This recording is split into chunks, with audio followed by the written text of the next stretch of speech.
Assalamualaikum. Okey, cikgu nak sambung dengan topik 3.2 iaitu kepentingan gizi seimbang. Okey. Jadi kita nak masuk 3.2, kita nak tengok apakah pentingnya, apakah kepentingan gizi seimbang bagi seseorang individu. Okey, yang pertama, kamu kena tahu maksud gizi seimbang.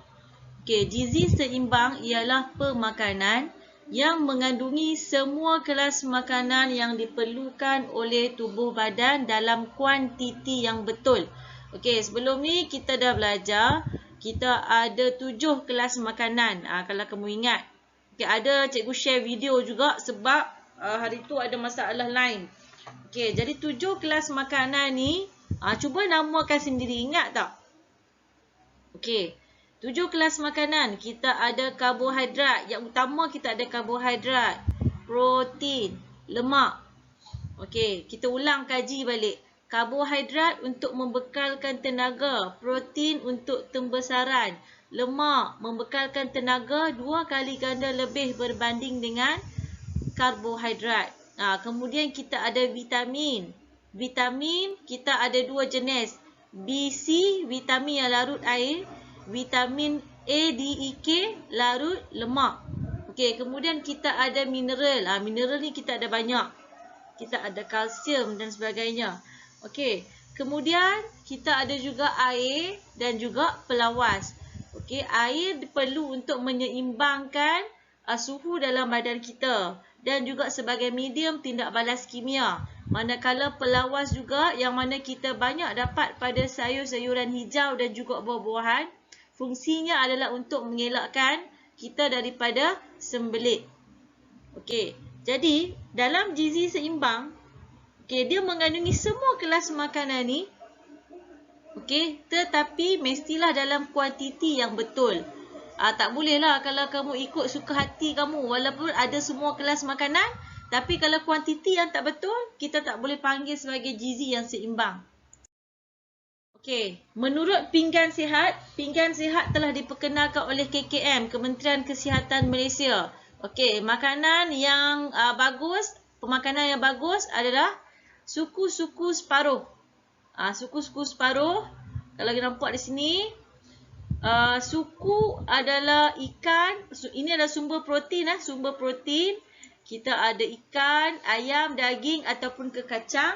Okey, lebih kurang sebesar kita punya tapak tangan. Okey, nasi adalah sumber karbohidrat. Nasi, mi, roti, bijirin, produk bijirin dan juga ubi. Lebih baik kita ambil segenggam. Kalau kita makan nasi, kita ambil segenggam tangan kita. Okey, suku separuh lagi adalah daripada buah-buahan dan juga sayur-sayuran. Okey. Selain daripada itu, kita juga ada rujukan daripada piramid makanan. Ini kita namakan sebagai piramid makanan. Yang mana makanan yang paling bawah sekali. Yang ini kamu biasanya dah biasa dengan piramid makanan ni. Okey, di bawah sekali adalah sumber karbohidrat. Okey. Yang ini kamu perlu ambil paling banyak sekali sebab tu dia berada di bawah. Sebab fungsinya adalah untuk membekalkan tenaga. Kamu boleh nampak di sini contoh dia, nasi, mi, roti, bihun, bijirin dan ubi-ubian. Okey, 4 hingga 8 sajian sehari. Okey, kemudian kita ada buah-buahan dan sayur-sayuran. Sayur-sayuran 3 sajian sehari. Buah-buahan 2 sajian sehari. Yang ini bahagian yang kedua ni pun kita perlu makan banyak. Okey, berbanding dengan 2 yang ke atas. Okey, kalau kita tengok level yang 3 ni, ini adalah produk tenusu ataupun susu. Okey. Yang ini kamu perlu ambil 1 hingga 3 sajian sehari. Okey. Dan satu lagi, selain daripada itu, di bahagian yang ketiga juga kita ada protein seperti ikan, ayam, daging dan ke kacang. Okey, yang ini kita perlu makan kurang sikit berbanding dengan level 1 dengan level 2. Dan yang terakhir sekali, makan paling sedikit. Okey, paling makan sedikit lemak, minyak, gula dan juga garam. Okey, lemak tak perlu banyak sebab lemak ni kalau kita makan sikit pun tenaga dia lebih banyak daripada karbohidrat. Kita nak tengok faktor-faktor yang mempengaruhi keperluan kalori. Okey. Makanan yang kita makan ni tak sama untuk setiap individu. Okey. Dia berbeza berdasarkan 6 faktor. Saiz badan.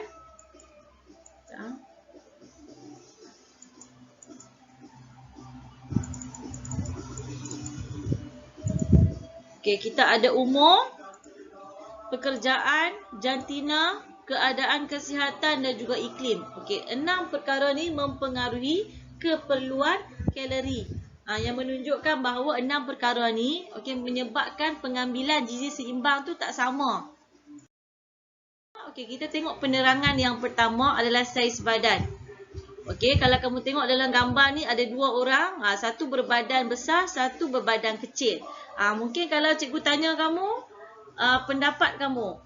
Kamu tengok yang berbadan besar dengan yang berbadan kecil. Yang mana lebih memerlukan banyak tenaga? Ada yang mungkin akan kata orang gemuk. Orang gemuk perlu makan banyak. Sebenarnya, betul lah jawapan kamu. Orang gemuk memerlukan makanan yang banyak. Tapi ada pula yang teka. Orang yang kurus perlu makan banyak sebab dia kecil. Okey, sebenarnya orang yang mempunyai saiz badan yang besar perlu mengambil kuantiti makanan yang lebih banyak kerana mereka lebih memerlukan banyak tenaga berbanding dengan orang yang mempunyai saiz badan yang kecil. Okey, sebab apa tahu? Sebab orang yang badan besar ni, dia punya tisu badan dia lagi banyak. Okey, secara logiknya, dalam badan kita ni ada sel. Daripada sel, dia boleh jadi tisu. Sel yang sama, menjalankan fungsi yang sama, kita panggil sebagai tisu. Okey, jadi setiap tisu ni memerlukan makanan. Okey, jadi sebab itulah orang yang berbadan besar, dia mempunyai lebih tisu. Jadi dia memerlukan makanan ataupun tenaga yang lebih banyak berbanding dengan orang yang kurus. Okey. Yang kedua, faktor umur. Okey. Kanak-kanak dan remaja memerlukan karbohidrat yang lebih banyak untuk tenaga dan protein untuk pertumbuhan kerana mereka sedang membesar dan lebih aktif berbanding dengan orang dewasa. Okey, kalau cikgu tanya kamu pun, orang yang kanak-kanak dengan remaja ni peringkat kamu sedang membesar. Kamu lebih aktif, kamu suka main. Okey, kalau orang yang dewasa, dia dah tak main dah, jarang. Ya, kita jumpa yang main. Macam cikgu ni dah tak main dah macam kamu. Jadi cikgu perlukan makanan yang lebih yang kurang daripada kamu. Kamu lebih memerlukan makanan daripada cikgu. Okey, disebabkan faktor umur. Okey, yang ketiga faktor pekerjaan. Okey, pekerjaan pun mempengaruhi keperluan kalori. Okey, yang mana petani, buruh, petani, buruh dan nelayan memerlukan lebih banyak tenaga. Kerana apa? Kerana mereka melakukan kerja yang berat. Berbanding dengan orang yang kerja di pejabat ni. Orang yang kerja pejabat ni, dia kurang memerlukan tenaga. Sebab kerja dia hanya duduk dan typing saja menggunakan tangan. Berbanding dengan orang yang melakukan pekerjaan aktif. Okey, oleh itu keperluan gizi mereka adalah lebih tinggi berbanding dengan orang yang bekerja di pejabat. Okey, ini adalah sebab dia. Okey, kemudian kita tengok seterusnya adalah jantina. Okey, cuba teka antara lelaki dengan perempuan. Siapa yang memerlukan tenaga yang lebih banyak? Okey, rasanya ramai yang boleh jawab. Okey, jawapan dia adalah lelaki. Okey, lelaki lebih berotot.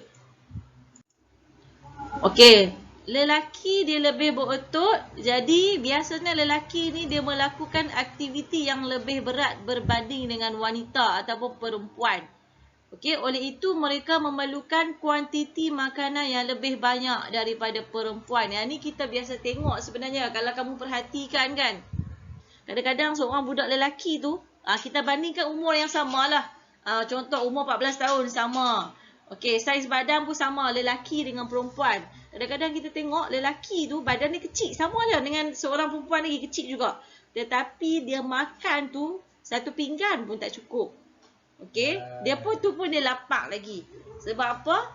Sebab dia memang memerlukan lebih banyak makanan. Sebab dia lelaki ni dia lebih aktif berbanding dengan perempuan. Okey. Kemudian yang terakhir rasanya keadaan kesihatan, yang kelima, keadaan kesihatan. Okey, orang yang sakit adalah lemah. Okey, dan mereka memerlukan sajian makanan yang lebih sesuai dengan keadaan kesihatan. Okey, selain daripada itu, orang yang sakit memerlukan lebih tenaga untuk membantu badan mereka memperbaiki dan sembuh semula. Orang yang sakit dia perlu sembuh, dia perlu membaiki sistem badan dia. Jadi dia memerlukan makanan yang lebih baik, makanan yang lebih banyak. Lebih banyak bukan maksudnya makanan yang tidak sihat. Maksudnya adalah makanan nutrisi yang sihat, kalori yang lebih banyak berbanding dengan orang yang sihat. Sebab dia perlukan makanan tu untuk dia sembuh. Yang iklim. Satu iklim. Gini kita boleh teka lah. Yang kulit hitam ni mungkin iklim panas. Di Afrika. Yang sebelah lagi ni kamu nampak muka pun tak nampak ni. Ni bersalji ni. Eskimo. Orang yang Eskimo. Jadi cuba teka. Antara dua ni mana yang memerlukan lebih tenaga? Cuba teka dulu. Jadi, sebenarnya orang yang tinggal di negara beriklim sejuk lebih cepat kehilangan haba. Berbanding dengan orang yang tinggal di negara beriklim panas. Orang yang tinggal di negara yang beriklim sejuk, dia perlukan haba untuk memanaskan badan dia. Dia kena selalu bergerak. Bila dia bergerak, dia hilang haba. Dia perlukan lagi makan untuk memanaskan badan dia. Berbanding dengan orang yang tinggal di iklim panas. Oleh itu, mereka memerlukan kuantiti makanan yang lebih banyak untuk mengekalkan suhu badan.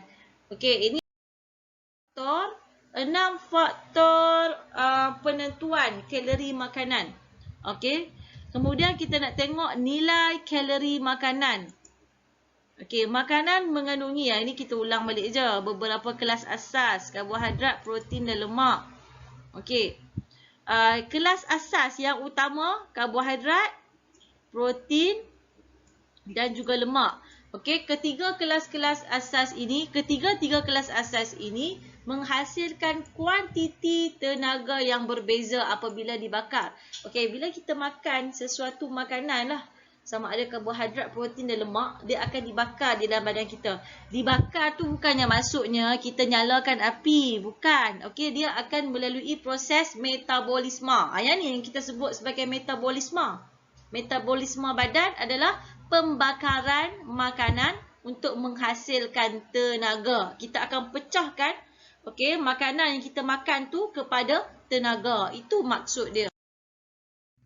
Jadi kita nak tengok, maksud nilai kalori makanan adalah jumlah tenaga yang dibebaskan. Jumlah tenaga yang dibebaskan. Apabila 1 gram makanan dibakar dengan lengkap di dalam badan disebut sebagai nilai tenaga atau nilai kalori. 1 gram makanan dibakar dengan lengkap, dia akan menghasilkan jumlah tenaga. Jumlah tenaga diukur dalam unit kalori. Yang ini kena ingat. Unit kalori dalam kurungan ini adalah simbol CAL atau joule. Joule dalam kurungan J huruf besar. Wajib ingat yang ini, selalu disoal. J besar. Jangan salah, J huruf besar. Kemudian kita nak tengok yang ni adalah nilai tenaga yang dihasilkan tadi. Dalam kilojoule per gram. Yang sebelah lagi adalah kilokalori per gram. Jadi untuk lemak, kamu tengok di sini lemak dia menghasilkan tenaga 2 kali ganda daripada karbohidrat. 37. Kalau kilokalori 9 kilokalori. Protein 17 kilojoule. 4 kilokalori, karbohidrat 17 kilojoule. Lagi satu adalah 4 kilokalori. Yang mana 1 kalori bersamaan dengan 4.2 joule. Okey, 1 kilokalori bersamaan dengan 4.2 kilojoule. Okey, jadi di sini cara nak kira dia, okey, daripada kilokalori, 1 kilokalori bersamaan dengan 4.2 joule. Okey, jadi kamu ambil 4 ni, kamu darab dengan 4.2. Darab dengan 4.2. Kamu akan dapat jawapan dia adalah 17 kilojoule. Okey. Indeks jisim badan. Ini nak kira BMI pula. Cara nak kira BMI, kita nak pastikan sama ada BMI kita normal ataupun tidak normal. Okey. Jisim dalam kilogram bahagi dengan tinggi dalam meter darab dengan tinggi dalam meter. Okey, contoh. Kalau berat kamu 50 kilogram. Kamu bahagi dengan tinggi kamu 152. Katalah 152 meter. Darab dengan 152 meter. Okey, jadi di sini kita boleh kelaskan lah. Kalau kamu punya BMI bawah daripada 18.5, kamu kira tu kamu dapat bawah 18.5, kamu dikirakan sebagai underweight. Kurang berat badan. Kalau kamu punya BMI 18.5 sampai 24.9, kamu adalah kategori berat badan normal ataupun ideal. Okey, kalau kamu punya BMI pula 25 sampai 29.9, kamu dikategorikan sebagai lebih berat badan. Kalau obes 30 hingga 34.9, dan kalaulah kategori terlampau obes lebih daripada 35. Jadi kamu boleh cuba kira lah, tengok BMI kamu berapa dan kamu ni kategori mana. Jadi sistem pencernaan ni cikgu akan masuk next time. Okey, cikgu akan bekalkan kamu dengan latihan dan cikgu minta kamu buat nota. Tolong siapkan nota. Kalau siapa yang tak pernah buat nota daripada bab 1 dulu, buat balik nota bab 1. Mesti cikgu Husni pernah suruh buat kan? Okey, lepas tu sambung sampai 3.2 nota. Nota tu tak perlulah kamu salin balik dalam buku teks. Kamu buat seringkas-ringkasnya. Kalau tak faham macam mana nak buat nota, bagi tahu cikgu, cikgu akan ajak cara kamu dekat benda apa yang kamu kena salin yang penting. Okey. Jadi itu saja untuk kelas kita hari ini. Sekian, terima kasih. Okey, cikgu akan bekalkan kamu dengan latihan lepas ni ya.